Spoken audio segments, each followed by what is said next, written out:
Good morning সবাইকে। তো আজকে ফার্স্ট আমি শ্বশুরবাড়ি থেকে ব্লগ ভিডিও স্টার্ট করলাম 2 মাস পর। তো এখন আমি চটপট করে বিছনা উঠাচ্ছি, কারণ স্নানে যেতে হবে। আজকে ঘুম থেকে উঠেই ঠিক করেছিলাম যে আমি আজকে নতুন শাড়ি পরবো, যেহেতু আজকে বৃহস্পতিবার সেজন্য। আর আজকে ওয়েদারটাও বেশ ঠান্ডা, তো শাড়ি পরলে কোনো প্রবলেম হবে না। সেজন্য আজকে ঘুম থেকে উঠেই যেরকম ভেবেছিলাম তেমন করেই নতুন শাড়ি পরেছি, আলতা পরেছি, যেহেতু বৃহস্পতিবার সেজন্য। আর তারপর বর কাজে যাওয়ার পরে আমি শান্ত মাথায় সুন্দর করে 1 কাপ চা বানিয়ে চা খাচ্ছিলাম।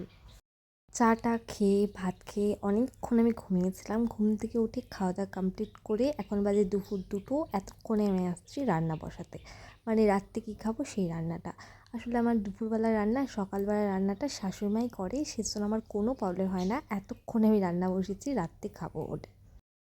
এই তো আমার রান্নাবান্না সব কমপ্লিট হয়ে গেছে। এখন ঠিক করলাম যে একটু রাস্তায় যাব আর একটু পায়চারি করবো, মানে একটু গেটের সামনে দাঁড়াবো, কারণ সারাটা দিন আমি ঘরে এখন একদম একা থাকি। আর আমার বাপের বাড়িতে এত লোক ছিল যে আমি সারাদিন বক বক করতে করতে সময় এমনিতেই পার হয়ে যেত।